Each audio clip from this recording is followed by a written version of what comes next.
So we now get underway with our second and final second chance heat of the season. It is Senior Rotax. Let's have a look at your starting grid. Zach Scowler and William Christensen representing the UAE in Denmark will line up on the front row. Lauren Legault will be on his own on row number 2, as apparently Brandon Klein-Nagelvoort has not broken the timing beam. The 393 with Dan Holland racing due to start on the outside of row 2. Matteo Pianetola joined by Magic Chimera on row 3. Paul Hamburg and Christoph Saller on row 4. Danny Shields and James Johnson ran at the top 10. James Lingard, Sverre Ubben, Alexander Adams-Acton and Drew Perry round out the 14 strong. Zsombor Kovac, I've just spoken to. He said, well, the ribs aren't getting any younger and he's not racing. So Kovac, a non-starter on this occasion and won't be for the rest of this season, as that was his last chance to get into the top 6 and get through to the top 36. Drivers now going through onto their formation lap ahead of 10 minutes plus an additional lap of racing. As with the juniors, top 6 go through to the top 36 for the pre-final at 1:05 p.m. The finals will start at 2:30 this afternoon, and they will start from the grid itself. So we'll have, as we've done as customary fashion for every single last race of every weekend, including the season finale, there is the traditional driver, kart and mechanics parade. Don't worry, Henry Baudet, I'm not going to do any mechanic bingo like you normally do at Kart Masters or at the Grand Finals. So I'm sure that no one's going to be wearing an apron at this point of time, because it's been very, very hot this weekend. Hit a high of around 30, 31 degrees Celsius. Temperature is on the increase in the atmospherics, and the drivers have had to hydrate, as have all the marshalling crew and everyone behind the scenes and everyone in the paddock. But the drivers now get ready. It's the calm before the storm, as we will have these drivers competing over the next 10 minutes plus an additional lap for the top 6 to go through to the final stages of the race weekend. Zach Scowler on pole, Denmark's William Christensen alongside on the front row. Red lights on the gantry, they split, they go into the tram lines. Revs rise, are we ready, are we steady?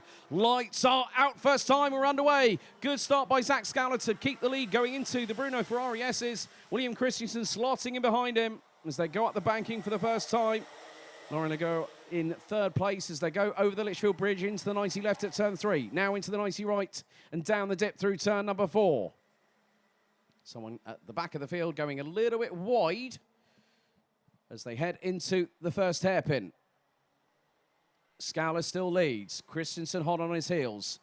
Legault, Pianetola might be in the thick of things in the top 6 as they go through into the Fullerton S's for the first time.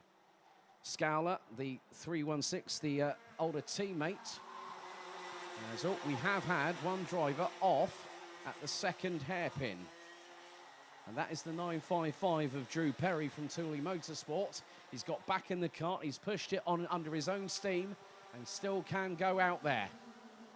Scowler leads by 0.17 of a second ahead of Christensen. Legault, Chimera, Pianetola drops to 5th. Now there's a change for the race lead. William Christensen gets past Zach Scowler through the banking before turn 3 to take the race lead away from the Emirati-based driver. Danny Shields has, in the meantime, dropped to 12th place. So the young man has a little bit of a fight back on the cards. As change a little bit further back. So Pianetola is trying to do his level best to keep in the top 6. But William Christensen, Casper Nissen's older teammate at RS Competition. Casper Nissen picking up 2nd place provisionally in the junior second chance heat just a few moments ago. So Christensen has got Scowler to contend with. 3rd it's Chimera. 4th, Legault. So the 2 KR Sport teammates running in flying formation in 3rd and 4th. Scrabble for 5th. Oh, someone's gone off exit stage right on the circuit. And I've got a feeling that might have been Austria's Christoph Saller, who was running 5th in the 357. As now there's going to be a change for 3rd. Chimera gets passed by Laurent Legault, the man from Montreal in Canada. So that just goes to show what I did say, one mistake or one unforced error by somebody else can cause someone's race to be turned upside down more times than a sand timer. And that's not exactly slow at the best of times, especially if they're those really, really small ones. 7.25 minutes still to go, plus an additional lap. William Christensen starting to crank the wick up to volume number 11. Stays ahead of Zach Scowler, but keep your eyes on the flying purple, white and silver carts of Laurent Ligaud and Magic Chimera. Running third and fourth in the meantime. Christophe Saller is still in this race, as might have been Matteo Pianizzola, as I did see Sverre Ubben going through the shot on the camera off of turn number 3. It was actually on the banking. It's very deceptive. A lot of adverse left-hand down camber. They're pulling 2 times the force of gravity on their bodies when they're turning left. So that's why it is a bit of a rib-pounding circuit here.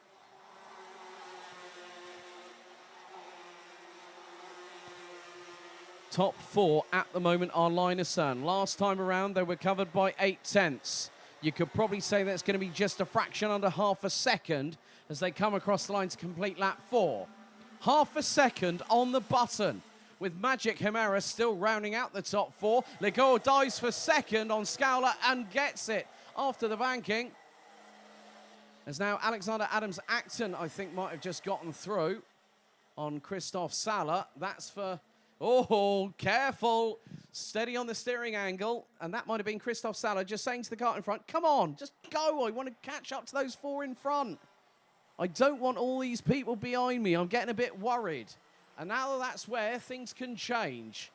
James Lingard now gets himself up another position and puts himself into the top 6. But it was just 3 wide going through the Fullerton S's. Lingard out of the top 6. There's James Johnson trying to get through on the 376 on the Tony Kart chassis. James Johnson looking for another, well, I'm not going to say last hurrah, another opportunity to do what he does best. Bad qualifying, doesn't matter. That man, when he's on pace, will be like a whirling dervish. If anyone might remember when I interviewed him back in I think it was 2021 at Wackersdorf. So yeah, that was the last time I commentated on him, and now he's doing it again 2 years later, and we're back on home soil for the pair of us. Only now he's back running with the German team. So at the minute, William Christensen still leads the way. Laurent Ligaud in second. But for how much longer is the big £64,000 question that needs to be answered? Well, it could be answered within the next 4.5 minutes plus an additional lap. Zach Scowler in third. Magic Chimera in fourth. Fifth, Christophe Saller from Austria. And Alexander Adams-Acton has now made his way from 13th on the grid and rounds out the top 6, and he's got daylight behind him. James Johnson has now gotten ahead of James Lingard. So has Sverre Ubben. So has Danny Shields.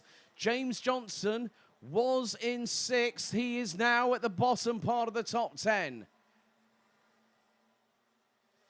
Now, the gap between James Johnson and Alexander Adams-Acton is 8.5 of a second. If I know James, and I did good to catch up with his now wife, because they got married earlier on this year, Amy. He said, well, I'm going to give it my best shot. He said, it's a bit hot out here. And I went, well, I think it's even worse for you drivers than it is for a lot of people. But let's be honest, these drivers, whatever result they have got this weekend, they have put every single sinew, thought process, every bit of energy, mental, physical, expended in these unusual climate conditions we've got here at PFI. Sverre Ubben launching it up the inside of James Johnson. Johnson holds his nerve up towards the Litchfield Bridge. The big question is, did James Johnson lose that position? He did. That sounded like a bit of an anticlimax there, Mr. Goldschmidt. Come on, keep it positive. Let's go. Right. Top 4, line astern, going down into the Fullerton S's. Now, James Johnson has got Danny Shields just behind him. Good to catch up with his mum, Sue, earlier on this weekend. And I know, hello Barry from in Singapore, if you're watching, mate. I know you normally do try and catch up with what your son's doing. Danny's been racing a lot this year. Coming up to the last 2 minutes and 20 seconds of the second chance heat here in Senior Rotax. Magic Hamera is closing on William Christensen in the battle for third position. Laurent Ligor is bringing along with him Zach Scowler as they go into the right-hander at turn 4, off of the Litchfield Bridge, down the hill. So Drew Perry has retired from the race after the first lap incident. Matteo Pianizzola is still running, but he's down stone dead last at the minute in 12th position. So Christophe Sala, well, I'm going to be very, very pragmatic here, and that's not a word I use often. Well, Sverre Ubben is trying to close in on Alexander Adams-Acton, and is doing so fractionally. But Sverre Ubben has got James Johnson and Danny Shields within half a second behind him. So let's just say this, top 6th place, as always, is the danger zone. And Alexander Adams-Acton has got Sverre Ubben about 2 kart lengths behind him going over the Litchfield Bridge. James Johnson is in the running for 6th. Danny Shields is there as well. Here goes the move. Sverre Ubben into the first hairpin, gets the move done, but Alexander Adams-Acton responds accordingly. Ubben has the inside line for the second hairpin. James Johnson will now have the double toe going into the Fullerton S's. Adams-Acton putting the pressure on Ubben. Now into the right-hand sweeper here at Bobby Game Corner with 38 seconds on the timer remaining. Danny Shields is about 2 kart lengths behind James Johnson. 30 seconds to go. Ligor still leads. Scowler, Christensen, Hamera, Christophe Sala, and now Belgium's Sverre Ubben rounds out the top 6. But Ubben is not out of danger quite yet, because the cavalry are coming. Now Zach Scowler decides, I'm going to go back into the race lead. Does so as the timer hits 0 through the first hairpin. The 3:16 will now lead the field into the Fullerton S's for the penultimate time. What surprises are in store for around the next lap and a quarter here at Paul Fletcher International? Well, folks, hang on, because it's going to be a roller coaster ride, because Zach Scowler will bring them out of the Mike Wilson complex to start the final lap of the last second chance heat of the season. The 3:16 from Yaz Heat Racing Academy runs a little bit wide, but goes defensive on Ligor, heading into the Bruno Ferrari S's. Christensen right behind the Canadian. Hamera swings wide into the banking. So the last lap very much underway as they go over the Litchfield Bridge through turn 4 at the last time. Scowler pulls to the right-hand side. Ligor does the same. Christensen towards the outside to try and get the cut back on the Canadian for second position. Doesn't quite work out. He swings again to the left, the right-hand side. Into the second hairpin. If at first you don't succeed, William Christensen, you try again. But corners are not on his side if he wants to get second. Through into the Mike Wilson complex for what is going to be the final time. James Johnson has managed to get up to 7th past Alexander Adams-Acton, but out of the final corner, the last second chance heat of the season, it's Zach Scowler from the United Arab Emirates that picks up the win ahead of Canada's Laurent Ligor, with Denmark's William Christensen, Magic Hamera from the UK, Christophe Sala from Austria, and Sverre Ubben from Belgium provisionally make it through to the top 36. And I think that's the first time in a very long time where I've seen the top 6 in the second chance heat, all from different nations. James Johnson, close but no cigar, my friend. 7th place, but a noble effort on your race, your only Euro Trophy appearance, the first time in 2 years to get 7th in the second chance heat. Alexander Adams-Acton was on the cusp, didn't quite make it. Danny Shields and Paul Hamburg round out their weekend Rounding out the top 10, James Lingard and Matteo Pianizzola round out the top 12 that completed all 12 laps of racing.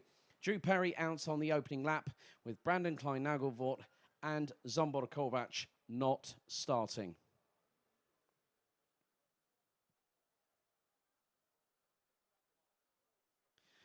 So, ladies and gentlemen, the heats, the second chance heats now completed here at Paul Fletcher International. In just under 15 minutes' time, we get to the business end of the road to Bahrain, because at 11:50, we kickstart the pre-finals here at Paul Fletcher International as we have the final push to who will become our Rotax Max Challenge Euro Trophy champions for 2023 and who will qualify for the Rotax Max Challenge Grand Finals for 2023, taking place once again in the Persian Gulf at the Bahrain International Karting Circuit between December the 2nd and December the 9th. We'll be right back just before the first of our 5 pre-finals get underway.